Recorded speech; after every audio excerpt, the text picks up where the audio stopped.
Well, we were just discussing energy drinks, but I don't think we need that to fuel us tonight. We've got plenty of rage. Mike, what's pissing you off this week? I mean, this is exactly why I don't celebrate shit anymore. So, we California redistricted and people were celebrating. Virginia redistricted, and all I saw was these social media posts like, Republicans, you guys fucked around and found out Virginia finished it. And I'm like, don't do that. Don't do that. And then what happens? But see, this is the thing. We got to celebrate every win, though. What's that? We got to celebrate every win, though, because otherwise we don't have the energy to keep us going. I feel like milestones. And then if, we have setbacks, we understand a setback. That's like saying, like, if we score a touchdown, we can't celebrate. We just got to keep our eyes on the prize until the end of the game. But no, we got to celebrate on the way. Greatest running back ever, Barry Sanders. Well, did he celebrate? No. I don't know. He put the football down on the ground and he got back and was ready for the next play. That's it. This is crazy. Okay. Let us know in the chat, guys. Then should we Barry Sanders this, or should we, I don't know somebody who celebrates a lot in the end zone. I don't know football that well. No, this is crazy. Supreme Court, I don't know what to say. I mean, everybody has a lot to say about it. And one thing I want to just go back to is the fact that elections have consequences, and we've been screaming that for years. But today we see once again SCOTUS willing to roll back an actual right that people took for granted. Not enough people are exercising their right to vote, which is the right that protects all of the other rights. And so I like to look at the silver lining, which is perhaps this means that we will be even more aggressive in our get out the vote efforts. What's done is done. And for everybody who doesn't know, which I'm assuming you all know, they gutted the Voting Rights Act. And so while it still exists, it stands. It's very difficult to enforce the key parts of it that matter, which is ensuring that Black people have representation in a country that was built on the fact that Black people were brought over, enslaved, and the economy, blah, blah, blah. Anyway, I don't want to talk about sad stuff. I want to talk about hope, Mike. I don't want to talk about, you're like, fuck it. I can see it in your face. It's not sad stuff. It's enraging, which I think is a form of energy that can be used for good, to fuel the fight. But this is really, really, really fucked up, like on an unprecedented scale, I think, for this administration. And it's, yeah. I mean, but it's expected. It's to be expected. It's disappointing, but at least we now know what we're working with going into the midterms. We also know what they're going to try to pull going into the midterms. And so we already see, is it Louisiana that is just decided, hey, we're going to go ahead and postpone our primaries so that we can potentially draw new maps, which is insane, but it's what's happening. So it's a preview of more to come. These people are not going to relinquish power if they don't have to. And so we've got to be on our A game. And to that end, we talked last week. We said we were going to talk to the kids. I can't remember why we said we wanted to talk to the youth, but I know there's something we brought up last week and we were like, we got to talk to the kids. Well, we got to get them engaged. I mean, historically speaking, every movement that has, had tremendous impact in this country, affected change, has been led by the youth. And I mean, listen, I'm not the connoisseur of, everything that's happening in this country, but there certainly haven't been a lot of young people at any of my events or any of the protests that I've attended. Yeah, same. I hear at the No Kings, one of the organizers was complaining about the fact that there weren't enough young people involved. And so I'm sure our guest tonight is going to have a lot to say about that because he has been very active since he was 19 years old. Santiago Mayer, he is the founder and executive director of Voters of Tomorrow, which are actually voters of today. You're today voting. And we are voting. We are the leaders and voters of today and tomorrow. And you started the organization when you were in college, right? High school. I have been doing this for a while now. Wow. Okay. So what's going on, Santi? Because the youth vote, especially males, went broke for Trump in a way that we were not expecting. And now we're seeing things like, oh, maybe there's going to be a draft and things like that. What are you seeing on the ground? And give us some hope because Mike hasn't been seeing anything. I also haven't been seeing anything. Let me fill you all with some hope. So let me start there, actually, with the protest and where people are, because I think it is so important that people understand why they are not seeing young people at a lot of these protests. And the answer is, I think, as much as we celebrate No Kings as something that's trying to bring down the current establishment with MAGA politicians, unless we're telling young people what we're going to have replace it, they don't feel energized to show up and protest because the system that existed before Trump is what led to Trump. The system that existed before Trump also failed them. We can't afford a house. We can't afford college. Some of us can't, most of us cannot find a job. The system wasn't good before and it sucks now. What does work, however, is telling young people what we're going to do and giving them not only a bold vision as to how we're going to improve their lives, but also there is a loneliness epidemic and people are desperate for community. And that is what Voters of Tomorrow has been doing really for the past year and a half. We have been building community first and then letting the politics follow from that. It is exactly what Soren Mamdani did in New York with his scavenger hunt and soccer games and so many of the things that actually mobilize young people, especially young men. And we actually just did it in Iowa for No Kings. And our team went down. They organized a bunch of happy hours at the University of Iowa. We did sign making parties. We made it seem fun. And we had over 100 students march with us to No Kings in Iowa City because we were moving as a collective. We were moving as a community. We were showing people that doing this work can be fun. And most importantly, we were giving them a vision as to what we're going to do. And I think the more that we can do that across the country, the quicker that young people will see that their voice matters and that them being in these spaces matters. And unfortunately, Voters Tomorrow does not have the money to do this in every single protest across the country. But we are doing, us and our chapters are organizing across the country. We have 11,000 members, chapters in 25 states, and all of them are doing so much work to make sure that young people understand the stakes, understand what they can do about it, understand what we're gonna do once we get power back, and most importantly, understand that all of this can be fun. Does that resonate with you, Mike? Because I know you spent a lot of time on college campuses.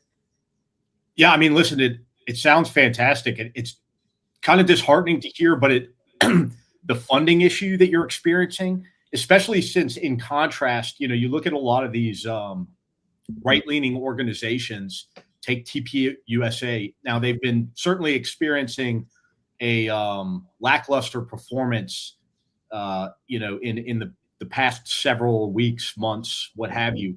But their funding is, you know, tremendous.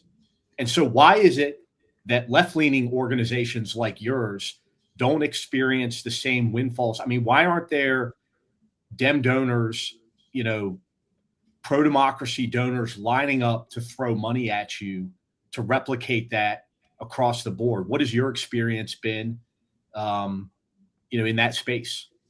Yeah, I mean, Mike, I think you're asking the million-dollar question because it's not just Voters of Tomorrow that is running into these issues. It's really every youth organization that's in the pro-democracy coalition. And unfortunately, the thing that you're diagnosing is entirely correct. Part of the reason why Gen Z moved as far right as it did in 2024 was not because we didn't do the work. We did, right? And so many of our partners did as well. The big challenge was we got outspent so badly. And the Young Men's Research Initiative published this incredible study at the end of 2025 that actually counted dollar per dollar how we all spent our money. And when you look at it, if you combine all of the organizations doing youth engagement work on the left, we spent about $133 million, which was like, do not get me wrong, is so much money. However, Turning Point by itself, on only its 501c3 organization, spent $220 million. When you add all of the other far-right youth organizations, they spent about $1.2 billion in youth engagement and persuasion. And at the end of the day, right, it is hard to compete with that. We can out-organize them. We know that we succeed when we do an October war on the campuses. But the issue is that we're not just doing that battle in October. We're fighting back a multi-year occupation of a lot of these campuses. Because while we struggle to like even invest in the campuses that we need to win, Turning Point has enough money to invest in the campuses that we need to win, invest in the campuses where they are very strong, and invest in like blue strongholds where we can't really play defense. And that is why Voters of Tomorrow is pursuing this community model, because at the end of the day, we know that our message is stronger. We know that Gen Z, by and large, even those who voted for Trump, agree with us on the policies, agree with us on the vision. And we know that if we are able to build a community around it, we won't need to spend $1.2 billion to convince young people that they actually agree with us because of this weird connection of issues. Because young people are smart enough to see what we are presenting, to see what we are selling, to compare what Turning Point is selling, and to be like, oh shit, we actually want to align with the left. We want to support Democrats. We want to be part of the pro-democracy coalition. So that is why we are doing happy hours. That is why our chapters will randomly hold a completely non-political movie night where they're like watching Star Wars. Because the sooner that we can bring people into the room and we can show them that the same community that they find in Turning Point, they can find on the left, the sooner that they will realize that the product that we were selling is superior, and the easier that it will be for us to fight against the onslaught of spending that we know is coming this fall. I love that, because I tried to pitch trivia night for the older folks last week, and everyone was like, eh, like some people were like, eh, and some people were like, yeah. Yeah, I was the one that was like, no. But trivia, you can involve alcohol as well, so it can be fun. Anyway, I'm going to keep pushing the trivia thing, because I do think— Please do. I'm actually hosting a trivia night tomorrow at my apartment, so. See, love it. Nerd out. That's what I love. I'm all about the games. So help me understand then, what's the difference between a TPUSA voter, youth voter, and a Voter of Tomorrow youth voter as far as the issues that they do care about? Because you said that they're, somewhat similar in many ways, but it's just TPUSA has more money to capture people. So help me understand, like on the ground, what does the difference look like? Yeah, I mean, for starters, right, like the type of events that our chapters are able to hold on campus are very different, because TPUSA is not only investing in the chapters themselves, but they are investing in student government. They are supporting candidates to win student government elections. They are flying people out to these events. They are moving influencers. They are moving members of Congress. The entire sort of Republican apparatus has aligned behind TPUSA, and that has enabled them to sort of be bigger and cooler and shinier. I think when we're talking about the difference at a ground level, we know we can't compete with the flashiness of it. So what we're really competing with is, again, showing people that they can find the same community, because honestly, and I'm very biased here, our communities tend to be more fun because, we're not fascist and racist and misogynists. So not only that, we are working to make sure that they can find a community. We're also, however, again, selling that better product, because young people, by and large, agree with us on the issues, which is what you were saying. They voted for Trump because TPUSA and so many other far-right organizations convinced them that Trump's policies were not the policies that he's actually implementing. They convinced them that Donald Trump was going to make it so that they could afford a home, that Donald Trump was going to bring down the cost of living, that Donald Trump was going to make them their salaries work harder, right? We know that that is not what he was running on because we are nerds who paid attention to this. But for your average Gen Zer who maybe tuned out 2, 3, 4 weeks before election day, and they just saw so much messaging coming from the right, because that's what $1.2 billion gets you. You get basically every platform to yourself. They saw misleading messaging that led them to believe that Donald Trump was going to be a candidate that worked for them. Young people now, however, are seeing what Donald Trump's government is actually like. And that gives us an incredible opportunity to bring them into those communities that we're building by providing the better product, by saying, hey, you got scammed, you were lied to, you were used, but you can find a home in this group of students. You can come and hang out with us. You can come to our movie night. We'll also give you a fun t-shirt. And here's what. If you join this chapter as a freshman, you could very well be leading it by the time you're a junior. There is that progression. There is that community. And again, there are the policies that will actually make their lives better. And Gen Z is smart. They might have gotten fooled once, but they're not going to get fooled again. Yeah, I mean, disillusionment we're seeing that across the board for first, 1-time, 2-time, 3-time Trump voters. And Mike, I mean, you even had the experience of being somebody who was originally pro-Trump and then saw that he didn't deliver what he said he was going to deliver for you. Yeah, I mean, I think I was more anti Hillary Clinton at that moment than I was pro-Trump. But nevertheless, I supported him. And I understand why a lot of people, at least that first time around, fell into that pitfall. I do not understand how people continue to support him a second time and then again a third time. I think is just beyond me. That being said, I mean, one of my biggest complaints and disappointments with the establishment Democratic Party is its lack of investment in young voters and in organizations like yours. And I tell people all the time when I go to events and they ask me, how do we engage with youth? And I say, well, we have to have candidates that are able to speak to the problems that young Americans are experiencing today. And unfortunately, those candidates are not supported by the mainstream Democratic Party or the DNC apparatus.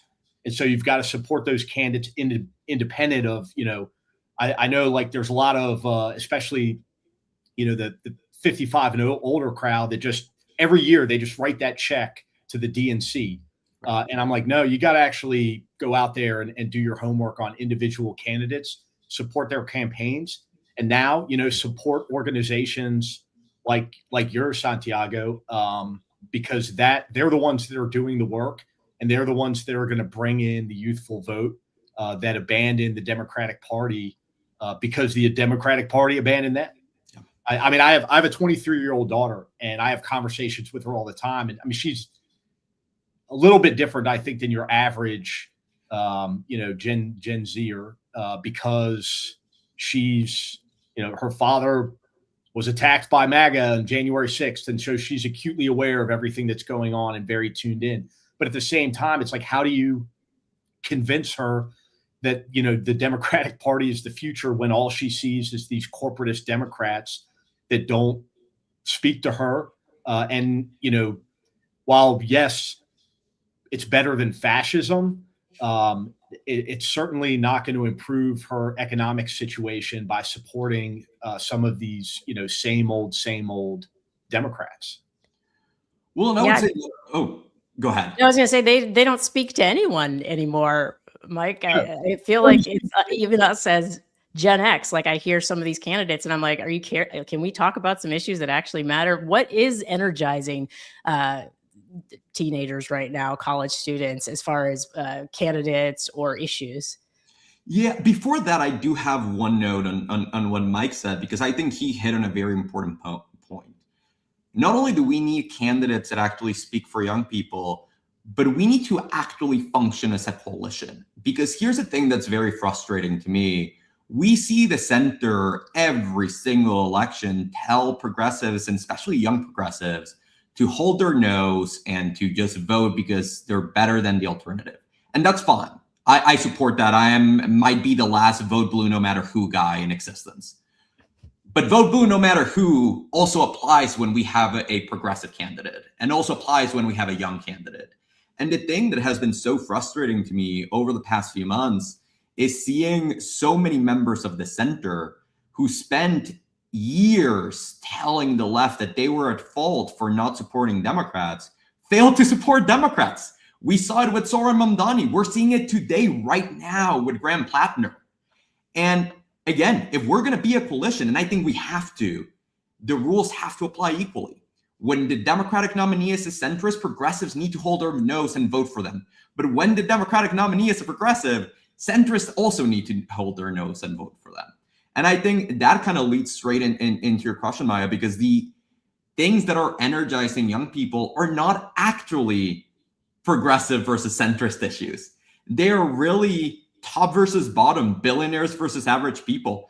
Young people have been scammed. We were promised that we would do better than our parents, just like our parents had done better than their parents and every generation backwards. That has not been the case. We had the rug pulled out from under us. We were told that if we got a college degree, we would get a good job. AI is now taking all of those jobs. We were told that we would be able to afford a house.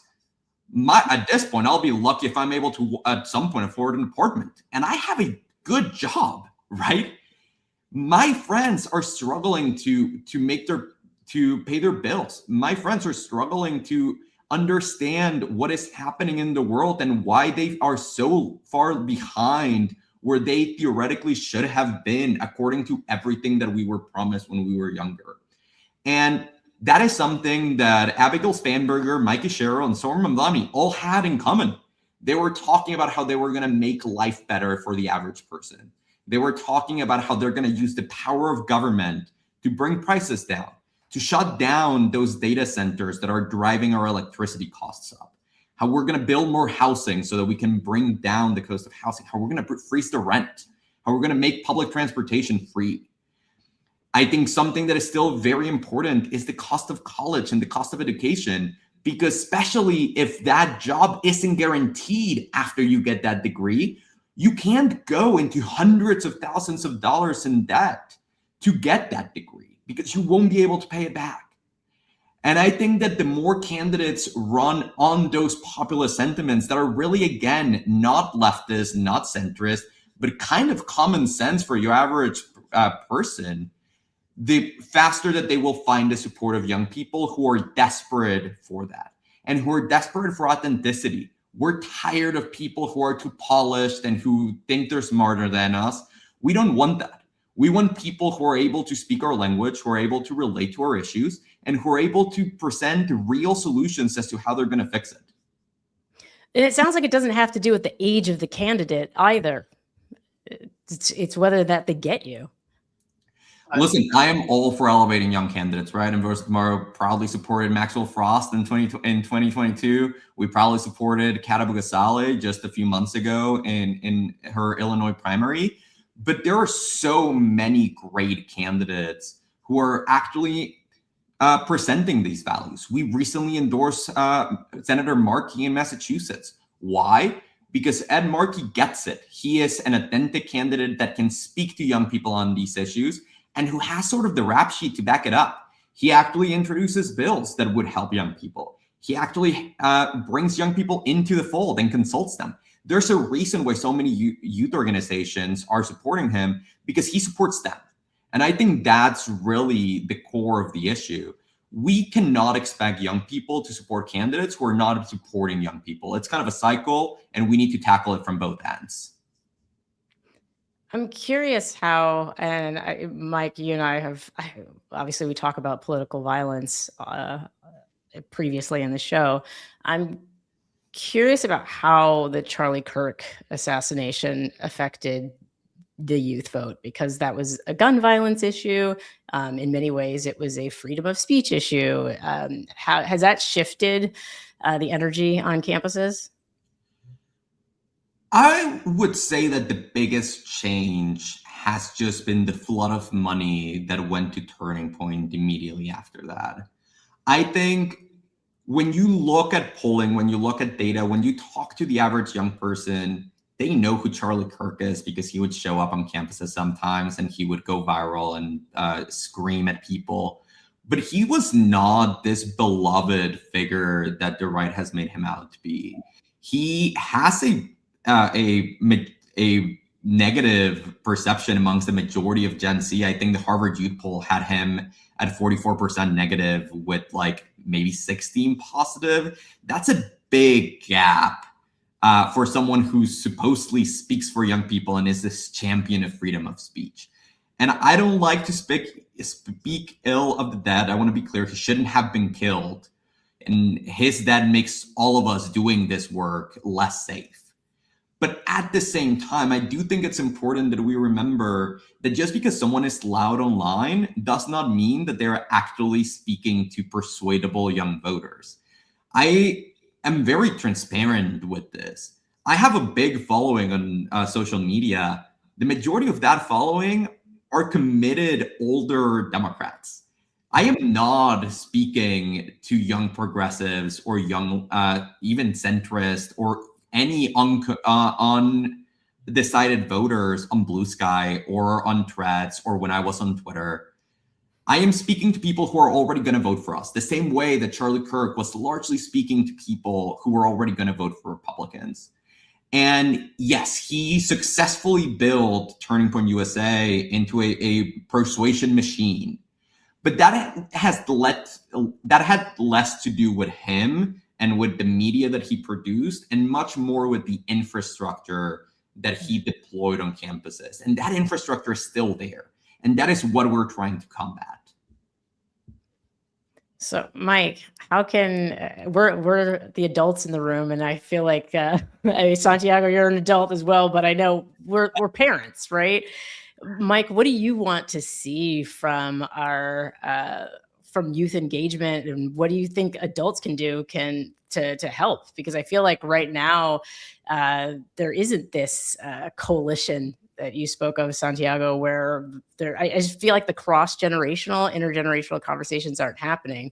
And Mike, do you feel like they are? Or?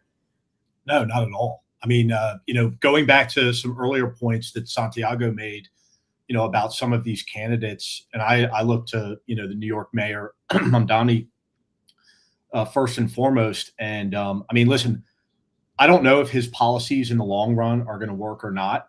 I don't think, I think only time will tell. I was willing to give him a chance, more of a chance than Democratic leadership like Chuck Schumer and Hakeem Jeffries, who refused to endorse him even after he won the primary.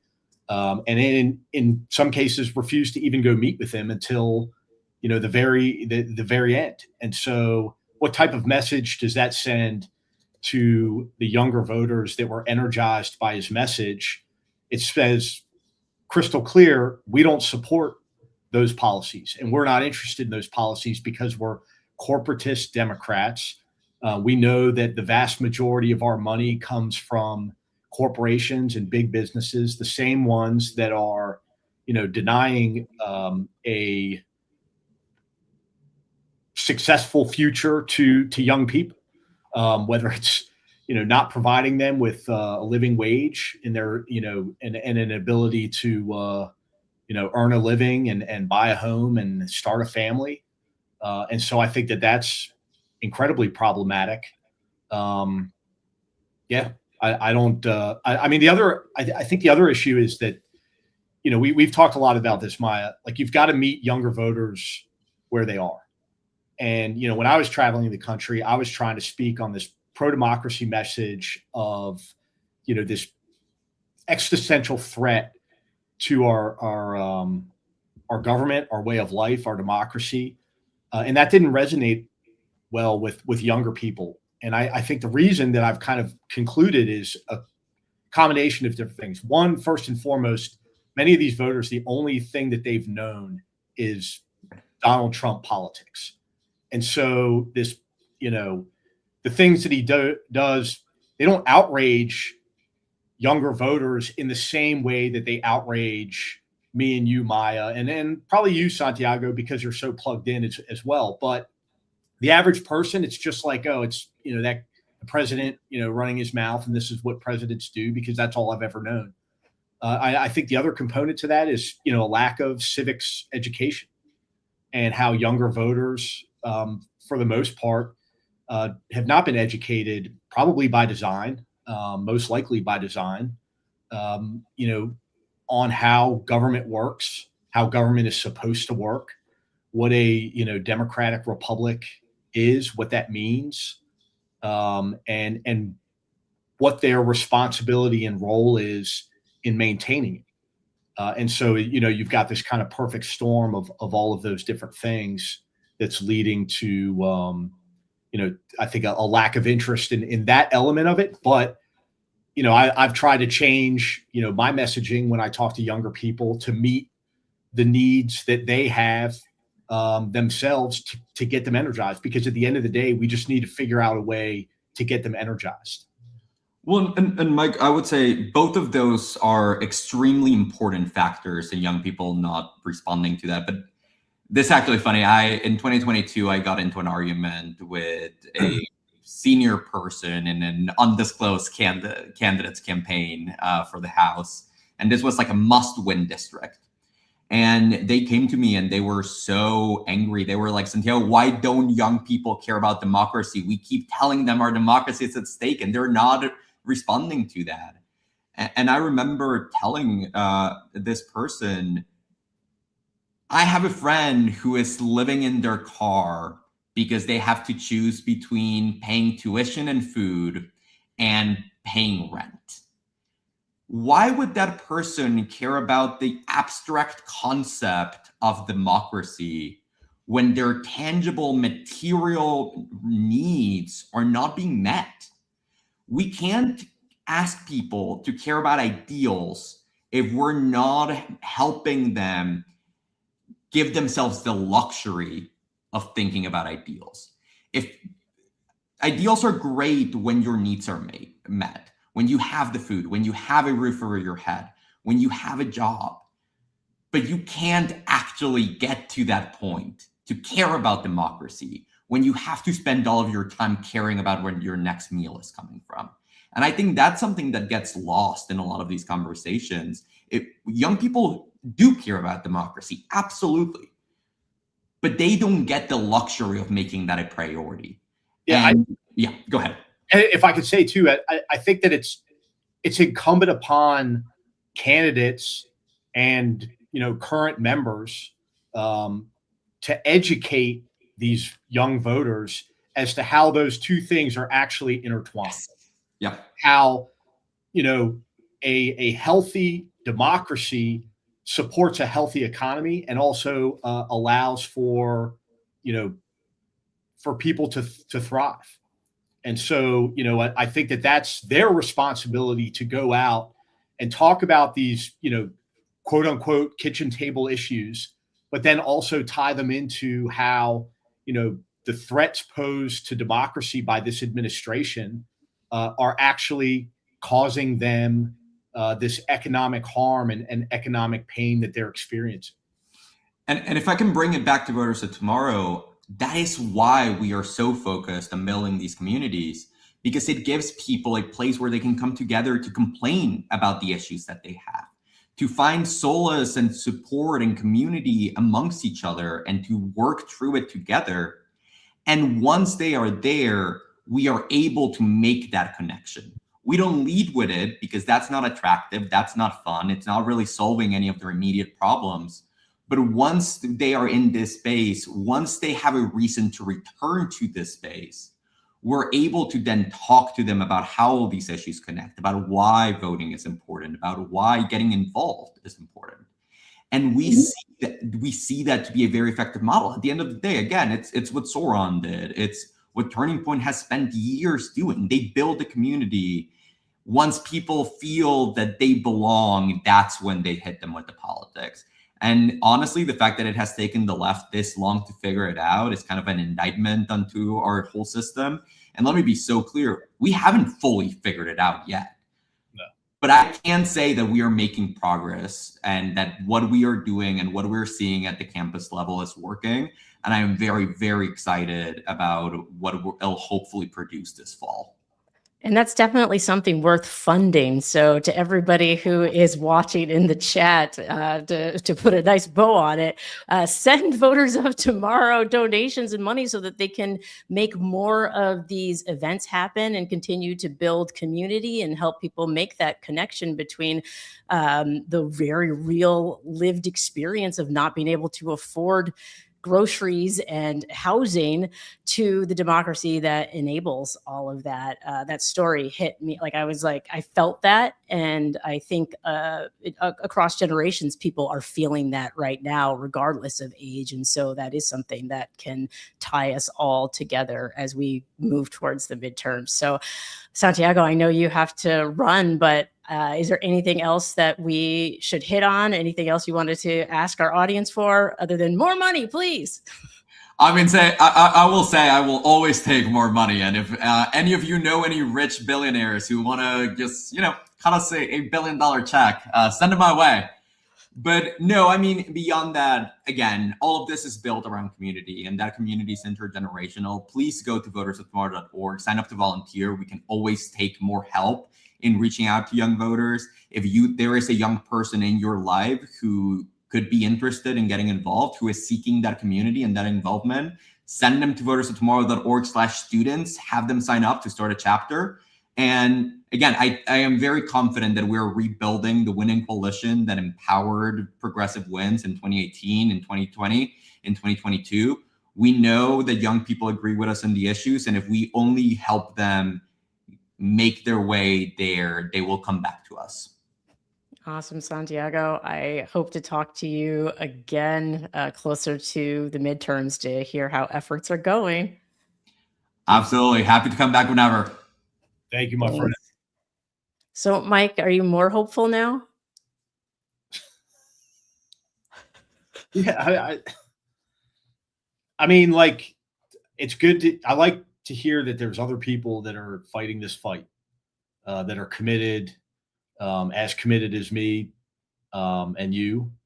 But, I don't think that we should be celebrating any victories, milestones, none of that until until the ship has been righted, yeah. But isn't the ship always being like, that's the thing, we have to be stewards of this, we have to steer this ship forever. I think I can't remember I was who said that we have to defend democracy in every generation. It's just the work of being alive. And I think we use the word democracy because it's just this, like, that concept that for some reason makes sense to us, but it is kind of academic. Maybe we shouldn't say democracy anymore, even though it's like that's nonpartisan. And so it should be something we can all agree on. But I think something that we can really all agree on is like, I want to be able to afford healthcare and groceries and housing. Like, who can argue with that? Maybe that's the conversation we need to have. Yeah, no, I agree there. I mean, when I talk about righting the ship, I'm saying, like, these are uncommon times, like democracy, to use that term again after we just said that we're going to use it. Being able to buy groceries is too long. Democracy is a short word for. Like, people should understand that it is an ongoing effort. It is something that requires maintenance, generation after generation. A quote that I love is satisfaction is the death of desire. And, this is some never ending. That being said, I think in this moment, like, the ship is not righted and we're trying to refit it while it floats. The ship is, like, under fucking water. Oh, no, I definitely feel that we're all treading water, right? Trying to keep our heads above. But at the same time, knowing that there are young people who get it and that there are candidates out there who get it, it really seems like we just have to bridge that gap and bring people together around that and bring money together around it. Like Yeah. until we get money out of Yeah. politics. Well, it's, get corporate money out of politics, but it's like there are plenty of places, there's organizations like Santiago's organization where, people should be giving money. And as somebody who, in the immediate aftermath of January 6th, I did a lot of speaking events for these, they were always at these very fancy hotels. And you had, for the most part, like a lot of, old white people that would talk about democracy in the abstract. They would talk about the threats to democracy in the abstract. Most of them were like very, overly educated people, not knocking in education, but, you got to experience some life before you can, speak to me on, issues like that. And I just saw like these egregious amounts of money being spent at these events to then support candidates that supported the same old, and supported their corporate interests. And I don't know. It just, it was disheartening to me. It made me, it really made me sick to my stomach, which is why you don't see me at those types of events anymore. Also, I've pissed off a lot of people in my travels, and they probably wouldn't invite me back.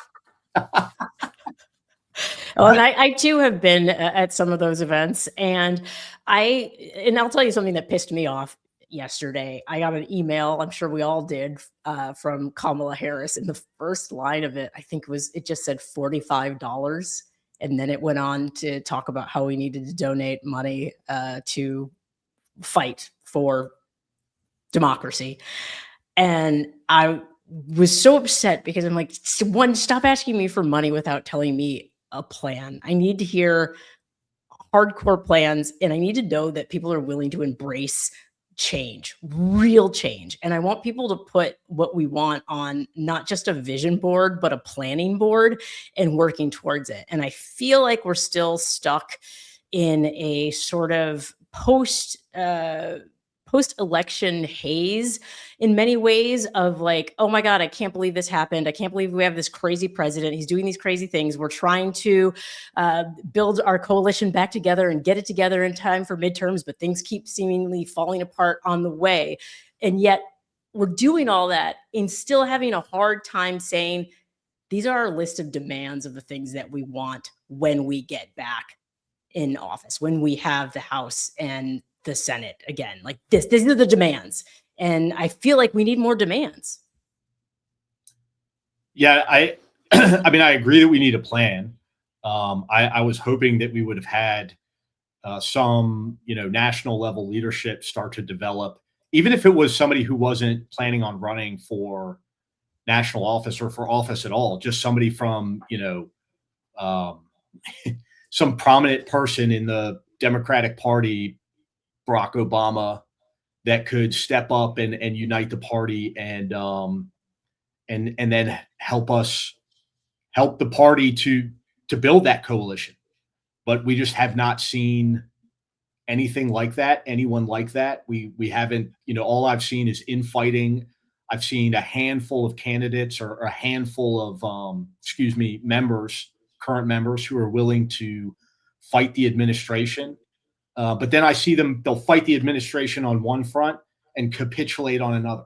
And so I can't even get behind those that are actually there, because, the moment that I start celebrating something that they've done, 12 hours later, they're doing something that makes me want to vomit. And it's just, yeah, I don't know. Well, to go back to our football metaphor, it's without a playbook, without a game plan that we can pretty much enough of us buy into to say this is how we're going to win. It does make it difficult to keep people energized and excited about playing the game. And obviously yesterday's SCOTUS decision was a blow to the morale of a lot of people, which is why, we take so many hits that one of the huge threats to me to democracy is the disillusionment, is the disengagement that comes from exactly what we're talking about right now. And so I don't celebrate the wins in a sort of Pollyanna way. I celebrate the wins the same way I celebrate being able to take a vacation or going to a concert. It's like, oh, let my heart breathe and believe that things can be okay so that I can get up and fight another day. Because otherwise it just feels too sad. And then I just want to run off to my non-existent farm in my head with my goats. Yeah. I mean, listen, as somebody who's in this space, like you, it's exhausting. I mean, to say that is so cliche at this point. Everybody that's in the chat section knows that this is exhausting. To constantly be fighting against something is exhausting. Whether it's the SCOTUS ruling or any of the cornucopia of examples of fucked up things this administration has done to the American people and to our way of life and our reputation beyond our own borders. It's sickening. It's saddening. It's depressing. But I also want something to fight for. And so, where is our, where is the project 2028 or whatever, like our anti-project 2025? Like, where's what we're going to implement once we take back control? Where are those,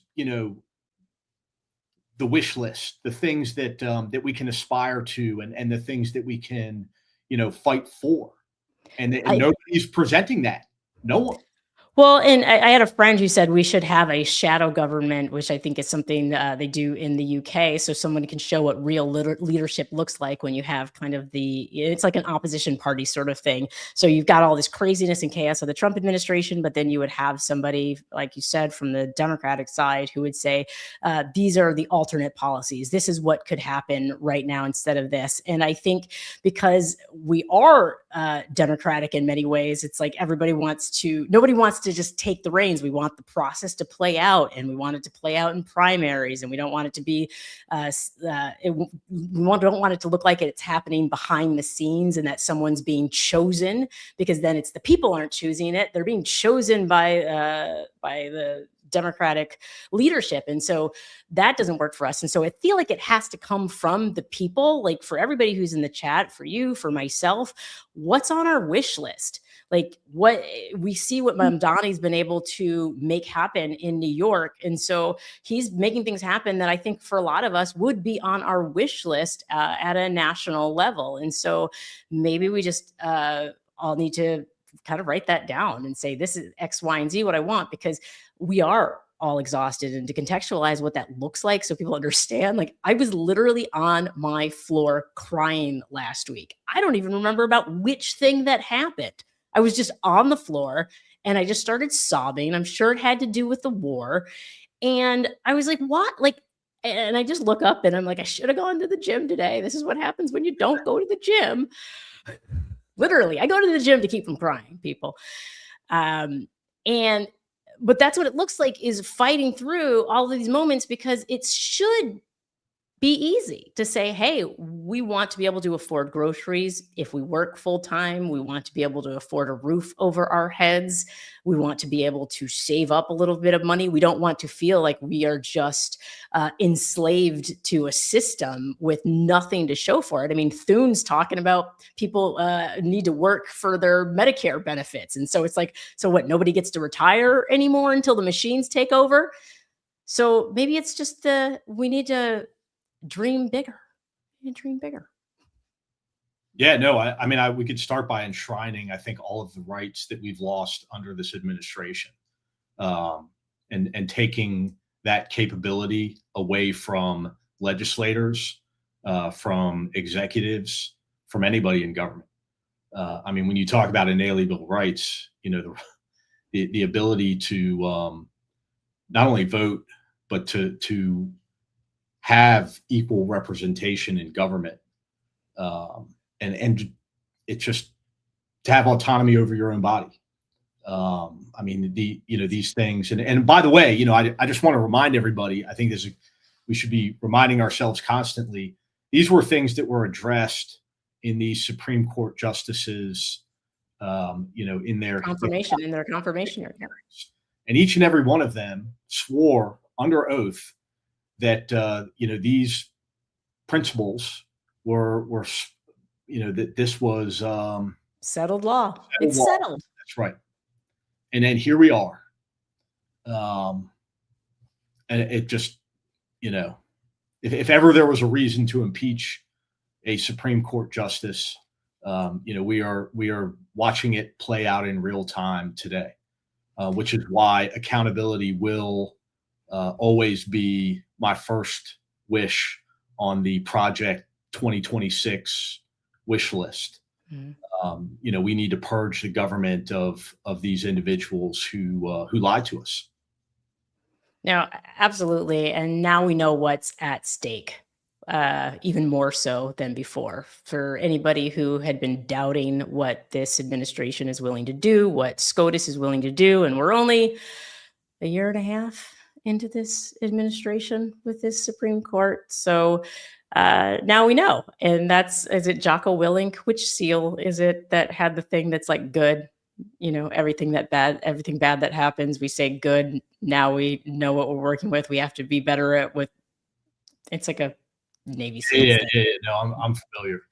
I mean, listen, these are obstacles and impediments that we just simply need to figure out a way to circumvent.